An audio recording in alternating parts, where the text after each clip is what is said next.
Hi everyone, I'm Adrienne and welcome to my channel, The Minimal Approach.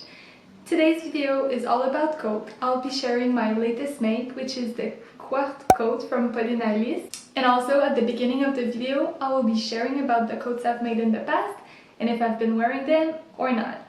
If it's something that's interesting for you, please stay tuned.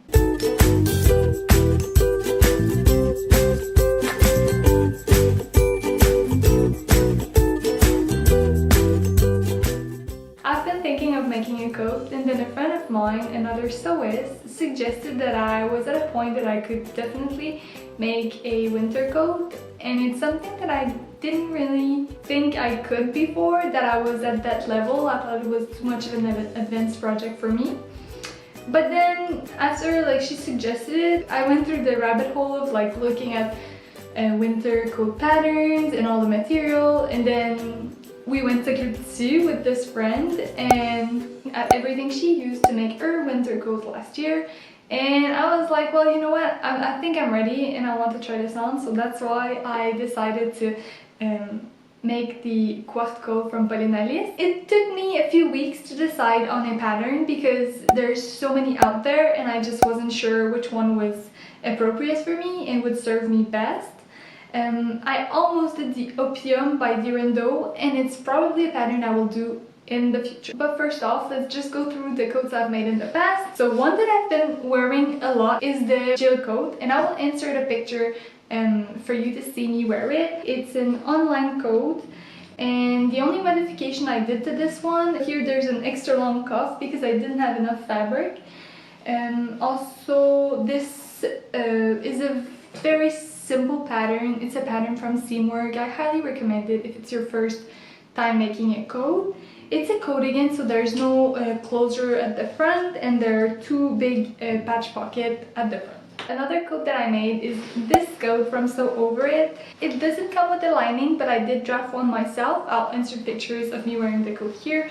And this coat has a two-piece sleeve. It has a kind of dramatic notch collar and a facing. I've been wearing this so much. I didn't expect to wear it as much because since it's just the lining and the shell fabric, it really isn't insulated, but I wore it to work all the time, and it's just, I feel like it elevates my look. It's very classic and I really like it. I would probably do another one in a beige color. And there is a back vent as well with this jacket, and it doesn't look that good with the lining.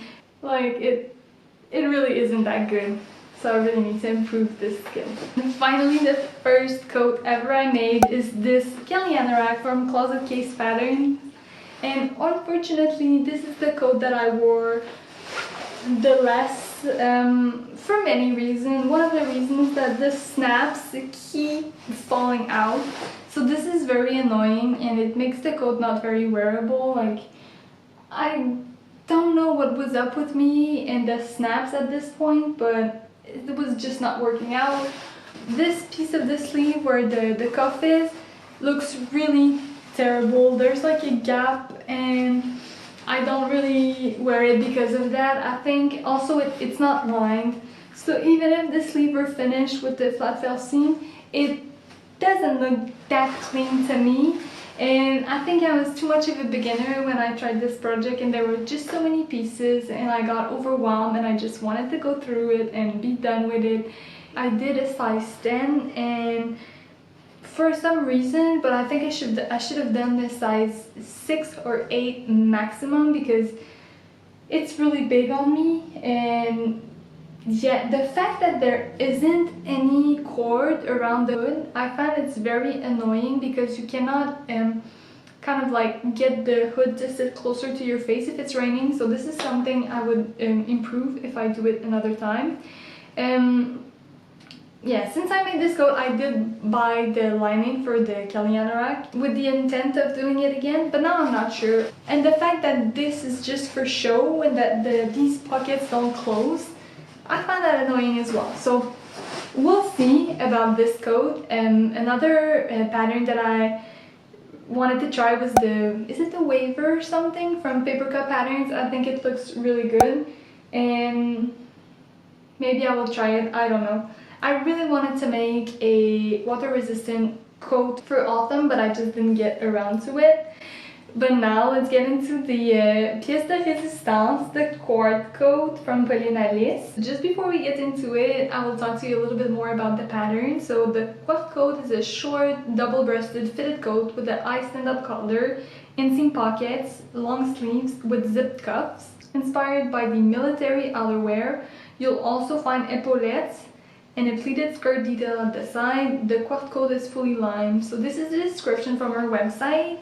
Also, if you're interested in knowing a little bit more about the size, the pattern is available in sizes 34 to 48, which stands for a bust measurement of 31.5 inch to 42.5 inch. The waist measurement is 24.5 inch to 35.5 inch, and the hips measurement is 34 to 45 inches. Also, it's good to know that Handmade sewing patterns are designed for a B-cup bust and an average height of 1.65 meters, which is 5 feet and 5. Having said that, my body measurement fitted in a size 38, but for the hips it fitted a size 40. So that's just what I did. I made a muslin with the bust and waist measurement of a size 38, and then I graded to a 40 at the hips. Since 5 feet 2 to 3 inch, which is 159 centimeters, I decided to shorten the pattern by 6 centimeters, where I distributed this in 3 centimeters at the waist. So I've kind of take the waist and put it up 3 centimeters, and then the hem 3 centimeters, and I also shortened the sleeve by 1.5 centimeters. Like I said, it was a tough call to choose a pattern for this winter coat because there were different aspects of different patterns that I like and others that I didn't. And for this coat, I liked everything. I liked the cinched waist a little bit and the feminine kind of like shape of the coat, but then I really didn't like the zipped cuff, and I didn't like the pleats at the bottom of the skirt. So those were both things that I could definitely get rid of easily. Those two things do simplify the pattern a lot, so that made me feel better as well. And there isn't a back vent on this coat, and it was shorter than the other coats that I was seeing, and this is something I like because I didn't want to make a super long coat with probably a back vent. And what I liked about this coat is that it features this high stand-up collar. So this is something I liked. Oh, also I didn't do the epaulettes, you know, this little band of fabric that folds over the shoulder. I really didn't like that either. So something that's good to know about Handmade patterns is that they're available in French, Spanish, and English, which is interesting for me because most of the patterns I sew are in English.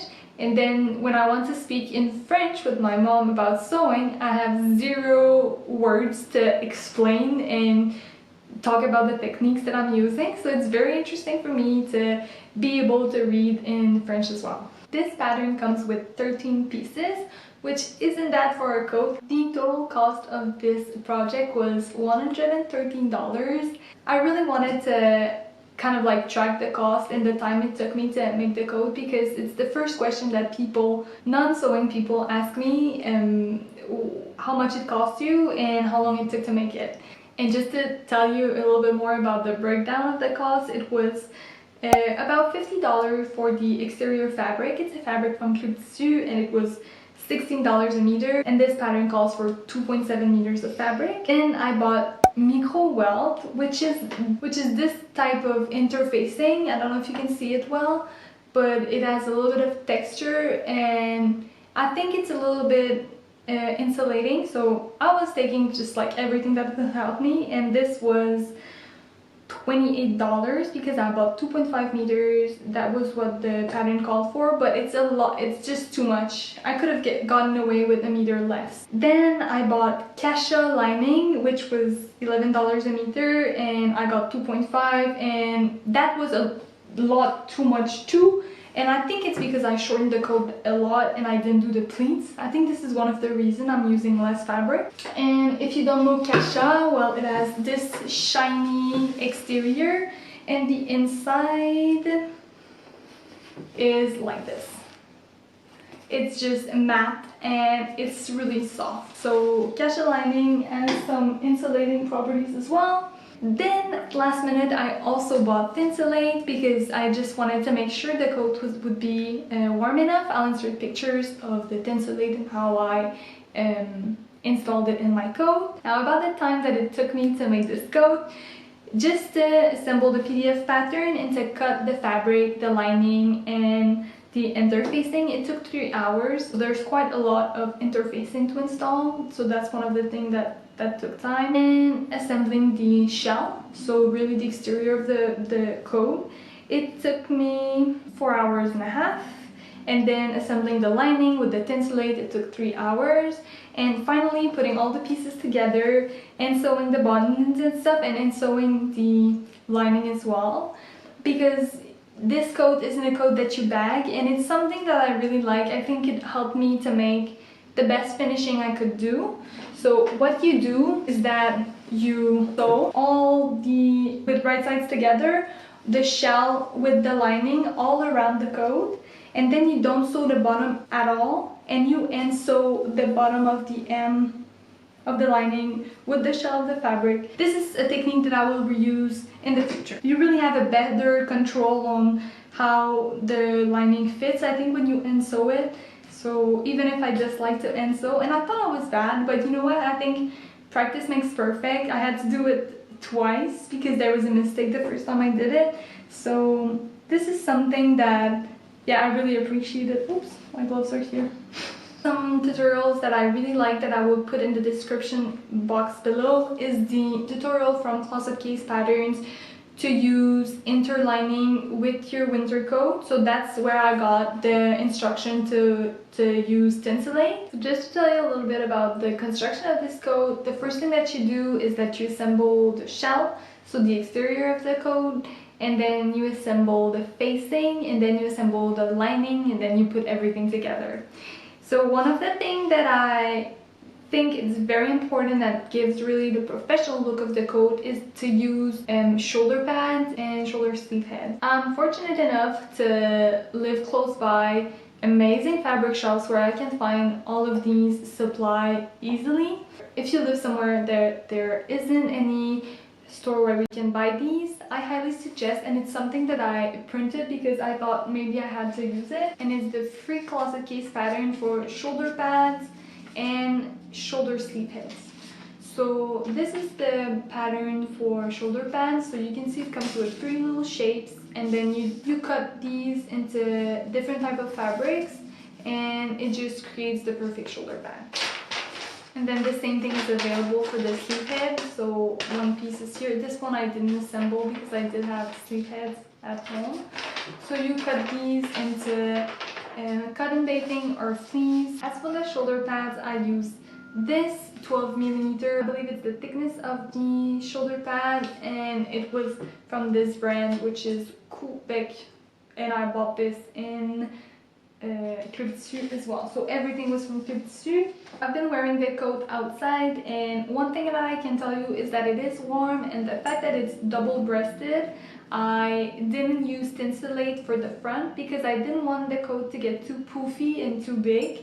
So there's only Thinsulate at the back. And I think one of the regrets that I will have is that I didn't use Thinsulate for the sleeve because I was getting a little bit chill with around the arms, but I was wearing a t-shirt as well, so I guess if I have another layer underneath, that will be better. This is one of the reasons why I didn't use Thinsulate for the sleeves, because in my mind I was thinking like, oh, I'll just put layers if I'm cold, and I do have some more technical like layers and technical fabric that are really thin and that I could wear underneath, and I thought this way the coat can last longer, and I can wear it maybe right now when it's a little bit more hot, and then during January I'll just put another layer, a warmer layer underneath. So far I think it's great. It's just if you really do make a coat exclusively from January to like February, I would probably suggest that you use Thinsulate for the whole thing. but then I fear it would get a little bit more big and then you would have to size up. And that's also a reason why I didn't use Tinselate for the sleeves. It's that I remember that when I made the muslin, I tried it on with a sweatshirt and it was good, but I didn't think I would have enough space for a sweatshirt and then Tinselate all around the arms. Because the Tinselate fabric really does have thickness to it. I'll try and show you an example. So right here is the Tinselate that I use. So as you can see, it really definitely has thickness. It's at least a 1/4 inch, and that's what makes it warm as well. It just adds this little like insulation level, and you can totally do it. It's just one stitch at a time, and don't put too much pressure on yourself. And you do get so much wear out of a coat or outerwear in general, because I mean, I wore this every day since I made it, and I cannot tell the same about this Eve dress that I'm wearing maybe once a month during summer and not even during winter. So I feel like even if it takes more involvement and commitment to make some type of project like this, it gives you a lot more in the end. So this is it for today. I hope you guys enjoyed this video. If you did, give it a thumbs up, and if you like the channel so far, please subscribe. Happy sewing, and I will see you in the next sewing video. Bye!